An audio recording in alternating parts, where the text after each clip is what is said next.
Good morning. আজকে 17 ফেব্রুয়ারি শনিবার। হরিদ্বার থেকে ফেরার পর থেকে বাইরে প্রায় কিন্তু বেরোনোই হয়নি। মানে এমন ঠান্ডা পড়েছিল যে কেবল অফিস বাড়ি আর বাড়ি অফিস এই চলছিল। গত সপ্তাহ থেকে কিন্তু ওয়েদার কিন্তু পরিষ্কার হতে শুরু করেছিল আর তার সাথে কিন্তু ঠান্ডাও কমেছে। তো আজকে তো শনিবার, ছুটির দিন, রোদও উঠেছে, ঠান্ডাও কমেছে। তো এই সব দিনে তো আর বাড়িতে বসে থাকা যায় না, তো বেরিয়ে এসছি। আমি এই মুহূর্তে যে রাস্তাটা দিয়ে হেঁটে যাচ্ছি এই রাস্তাটার নাম কিন্তু লোদি রোড, আর আমার গন্তব্য হচ্ছে কিন্তু লোদি গার্ডেন। এই মুহূর্তে আমি ইন্ডিয়া হ্যাবিটেট সেন্টার ক্রস করছি। এই আমার বাঁ পাশে ইন্ডিয়া হ্যাবিটেট সেন্টার।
আমার ঠিক বাঁ দিকেই হচ্ছে India habitat centre.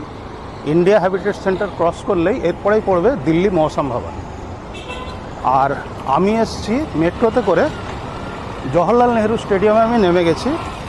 Jawaharlal Nehru stadium থেকে লোদি গার্ডেন মোটামুটি 2.6 কিলোমিটার। এই 2.6 কিলোমিটার আমি হেঁটেই যাচ্ছি।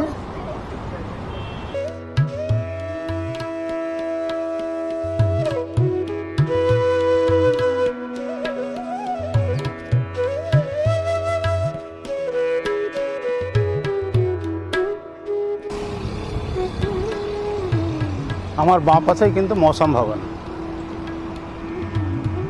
আর ডান দিকে পড়ছে হচ্ছে কিন্তু ইন্ডিয়া ইসলামিক কালচার সেন্টার।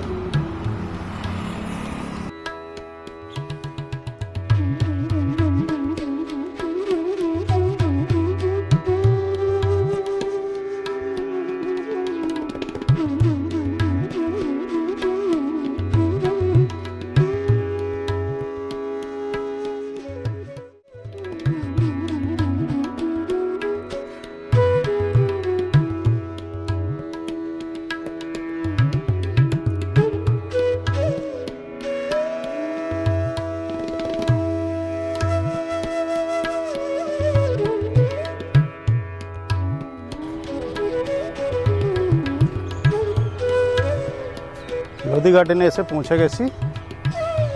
প্রচুর টিউলিপ লাগানো হয়েছে, প্রচুর, চারিদিকে টিউলিপ লাগানো হয়েছে, বিভিন্ন রঙের টিউলিপ।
এই লোদি গার্ডেন কিন্তু প্রায় 90 একর জমির ওপরে তৈরি করা হয়েছিল।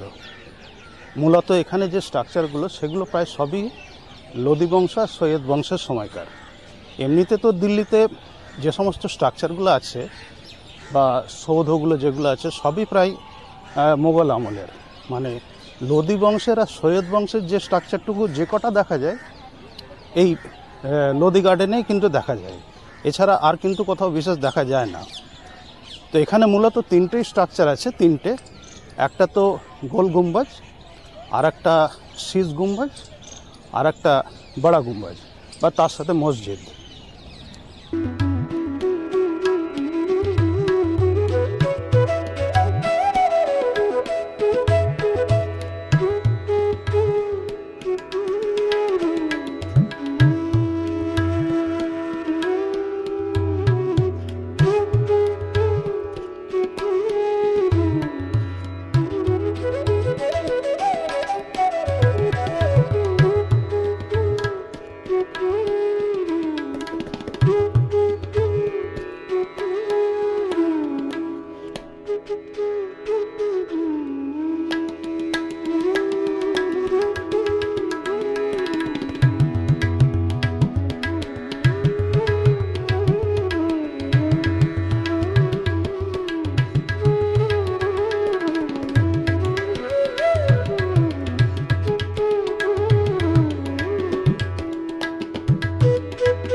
এখানে যতগুলো এই স্ট্রাকচার আছে পুরনো বা স্মৃতিসৌধ বলা যায় যেগুলোকে, তার মধ্যে সবথেকে পুরনো কিন্তু এই গোল গুম্বাজ। এই গোল গুম্বাজ 1444 সালে আলাউদ্দিন আলম শাহ মোহাম্মদ শাহের স্মৃতিরক্ষার্থে নির্মাণ করিয়েছিলেন।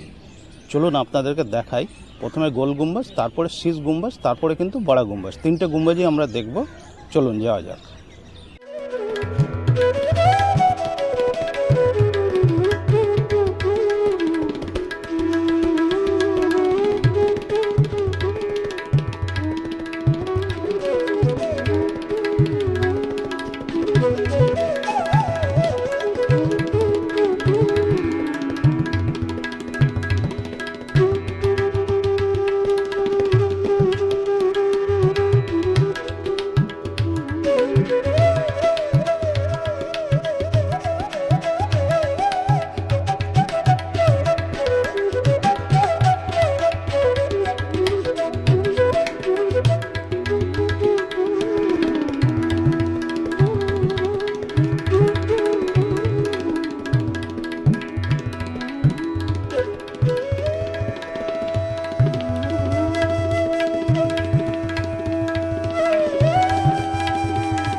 আচ্ছা, প্রথমে আমি এই বাঁদিকে যাব। এই বাঁদিকে গেলেই পড়বে হচ্ছে শীষ গুম্বাজ আর বড়া গুম্বাজ।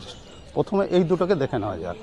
আমি ঠিক যেখানটায় দাঁড়িয়ে আছি ঠিক আমার ডান দিকে হচ্ছে শীষ গুম্বাজ আর আমার বাঁ দিকে পড়ছে হচ্ছে বড়া গুম্বাজ। আমি একটু দেখাই।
লোদি গার্ডেন বা লোদি উদ্যান প্রায় 90 একর জমির ওপরে কিন্তু তৈরি করা হয়েছিল 1936 সাল নাগাদ। তার আগে কিন্তু এই যে স্ট্রাকচারগুলো, যেগুলো লোদি বংশের আর সৈয়দ বংশের রাজত্বকালে যে সমস্ত স্ট্রাকচারগুলো তৈরি হয়েছিল বা যাদের ওদের সমাধি যাকে বলা হয় আর কি, এই দুটো সমাধির আশেপাশে কিন্তু দুটো গ্রাম ছিল। সেই দুটো গ্রামকে কিন্তু সরিয়ে দেওয়া হয়।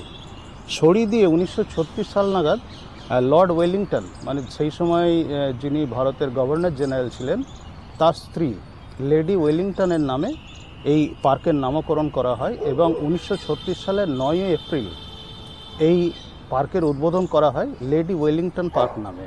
আর স্বাধীনতার পরে মানে 1947 সালের পরে এর নাম কিন্তু পাল্টে ফেলা হয় এবং পাল্টে ফেলে নতুন করে নামকরণ করা হয় লোদি গার্ডেন নামে, লোদি গার্ডেন বা লোদি উদ্যান। আচ্ছা, একটা জিনিস বলি, এখানে কিন্তু আশেপাশে খুব একটা খাওয়া দাওয়ার জায়গা নেই। আপনারা যারা আসবেন তারা কিন্তু খাবার সঙ্গে করে নিয়ে আসবেন। খাবার আনতে কিন্তু এখানে কোনো রকম রেস্ট্রিকশান নেই। এখানে খাবার এনে খাওয়া যায়, রান্না করা খাবার হোক বা এমনি রেডিমেড খাবার হোক, সেই নিয়ে কোনো কিন্তু রেস্ট্রিকশান নেই। এসে কিন্তু পিকনিক করা যায়। সবাই আমি দেখলাম সবাই পিকনিক করছেও। তো গোটা ফ্যামিলি মিলে আসা যায়, একদিন খুব ভালোভাবে কাটানো যায়। বিশেষ করে শীতকালে এখানে ফুল ফোটে এবং জায়গাটা খুবই সুন্দর, মানে হাঁটারও রাস্তা আছে, ইচ্ছা করলে মর্নিং ওয়াকও করতে আসা যায় বা এমনিও ওয়াক করা যায়। তো আজকে আমি অনেক দিন পরেই এলাম, মানে গত কদিন ধরে যা ঠান্ডা পড়েছিল দিল্লিতে, বেরোনো তো যাচ্ছিলই না। তো শুধু অফিস বাড়ি করতে করতেই কাটছিল। তো তারপরে এই সোমবার থেকে দেখছি রোদ উঠে যাচ্ছে। তো আজকে তো শনিবার, ছুটির দিন। তো মনে হলে এই রকম দিনে বাড়িতে বসে থাকার কোনো মানে হয় না। তো কোথায় যাই করতে করতে লোদি গার্ডেনটাই ঠিক করলাম। এমনিতে কিন্তু অপশান ছিল আরও দুটো। রাষ্ট্রপতি ভবনের কিন্তু মোগল গার্ডেন খোলা, মানে মোগল গার্ডেনেও যাওয়া যেত, কিন্তু মুশকিল হচ্ছে মোগল গার্ডেনে কিন্তু কোনো রকম ভিডিও রেকর্ডিং করতে দেওয়া হয় না, ভিডিওগ্রাফি করতে দেওয়া হয় না, মানে ক্যামেরা অ্যালাউড নয়। আর আমার কাছে তো ক্যামেরা আছে, প্লাস মাইক আছে, ট্রান্সমিটার আছে, রিসিভার আছে। ঢোকা তো দূরের কথা, দেখলেই হয়তো গলা ধাক্কা দিয়ে তাড়িয়ে দেবে। যার জন্য ওই দিকটা রাস্তা আমি ছেড়েছিলাম সকালবেলাতেই। বাকি ছিল হচ্ছে দুটো, একটা হচ্ছে বইমেলা আর একটা হচ্ছে লোদি গার্ডেন। তো আমি ভেবেছিলাম সকালবেলা দুটোই কভার করব, কিন্তু এখন মনে হচ্ছে আর হবে না।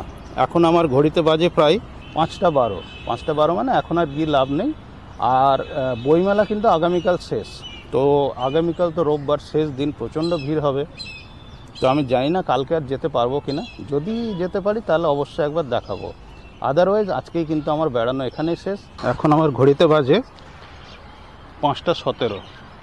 এবার আমি ফিরে যাব, মেট্রোই ধরবো। এখান থেকে জওহরলাল নেহরু স্টেডিয়াম থেকে মান্ডি হাউস থেকে সোজা আমার বাড়ি। আজকের মতো ব্লগ কিন্তু আমি এখানেই শেষ করছি। সবাই ভালো থাকবেন, সুস্থ থাকবেন, আবার দেখা হবে। নমস্কার।